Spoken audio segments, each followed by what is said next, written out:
There were so many questions surrounding Faria's death. Did he think we wouldn't notice? He's killed Faria, one of my best agents, and knows where the others are. You know what must be done. Make it clean. Painless if you can. We were friends once.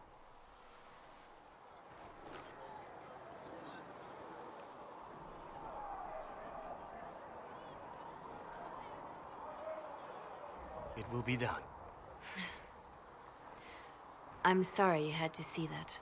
Trust me. Everything I do is to protect our interests. Now, if you're happy, I have more work to do.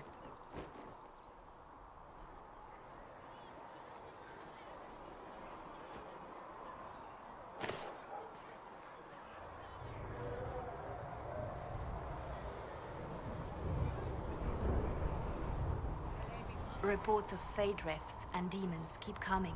The people are terrified, and it's only getting worse. The only thing that will calm their fears now is the hope that someone out there can save them. You have to be that someone. No one else has any power over the rifts. Seal them. Your legend will spread, and Thedas will learn to trust the Inquisition. Why do you want me to seek out the rebel mages? Why do you care? I've known mages.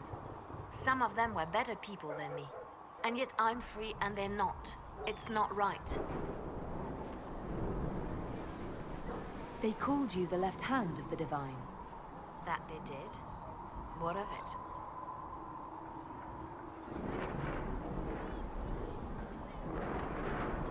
What is the point of an Inquisition? Justinia would have started the Inquisition if the Divine Conclave failed to restore peace. She hoped that with enough support, we could challenge the very tenets of the Chantry. She wanted the Chantry to treat the mages fairly.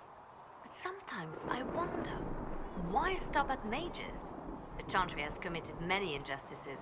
If we're going to change it, why not change the whole thing? It's just a thought. None of this will be possible if we fail. I'll try not to break anything. That's good to hear. I could use the left hand of the Divine at my side out there. Every agent out in the world is my eyes, my ears, my blade. Wherever my people are, I am also. Coming with you, leaving my post, would blind and bound me. Do you see?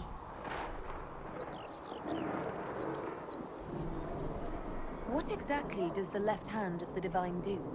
A Divine always has enemies, and Justinia had more than most. I protected her. I watched, had an ear to every door. I identified threats, and I dealt with them.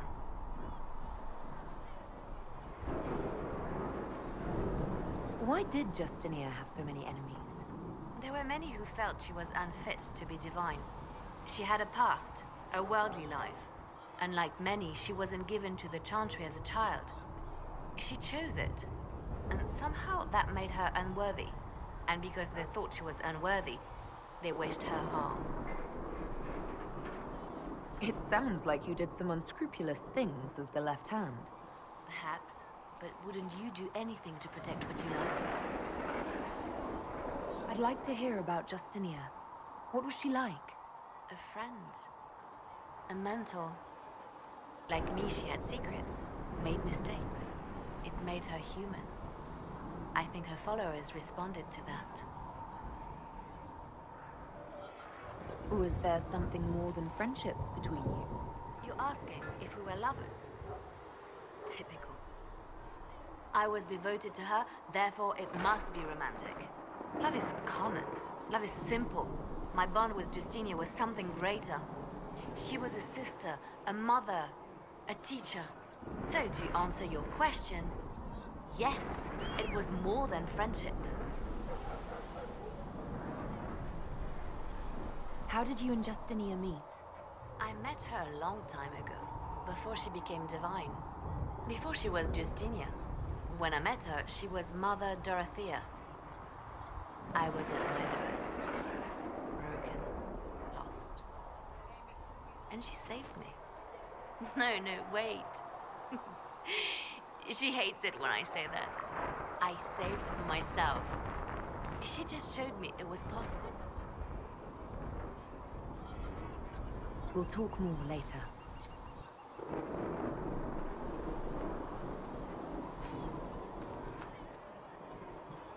Did you need something? Let's talk about you. Me?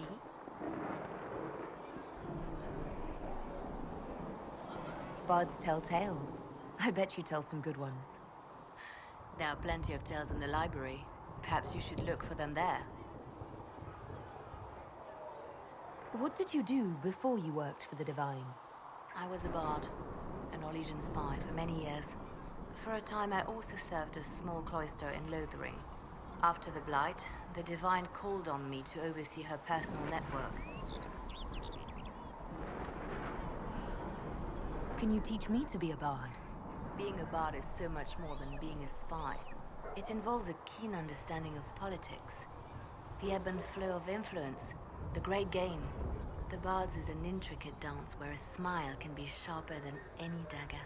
The best way to learn is to immerse yourself in it. Perhaps when this is all over, I'll teach you. I should leave you to your work. We can always talk later.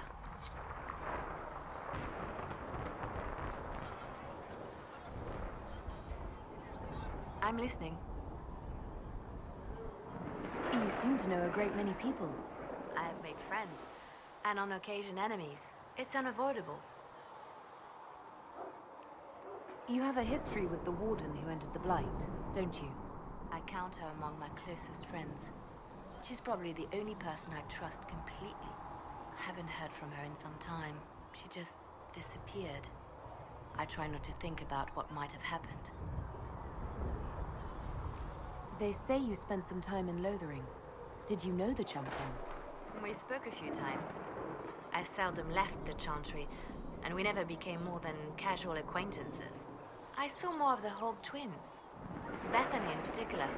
She would spend time in meditation at the Chantry, and she seemed to like my stories. The other one, the young man, he was a little surly.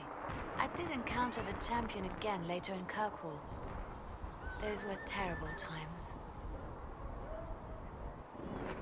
Was this when the Chantry was destroyed? No, that happened later. But even then, the news coming out of Kirkwall was disheartening. There were some in Val Royeaux who wanted the Divine to declare an exalted march on Kirkwall. Justina sent me there to see if that could be avoided, to gather evidence to calm those agitating for war. I guess it didn't matter in the end. We can continue this conversation later.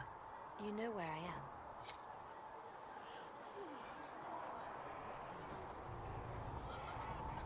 Did you need something? You seem to know a great many people. I have made friends, and on occasion enemies. It's unavoidable. You seem to know Josephine quite well. I met her a long time ago, but we didn't become good friends until years later. After the Blight, in fact. I'd just returned to Val Royeaux, and she welcomed me back by throwing a diplomatic ball. She was the Antivan ambassador at the time, you see. The ball was...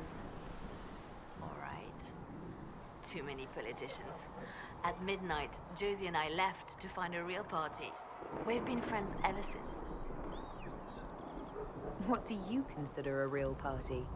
It's not a real party until someone's small clothes are pinned to a chantry board. And that's all I'm saying about it. We can continue this conversation later. You know where I am.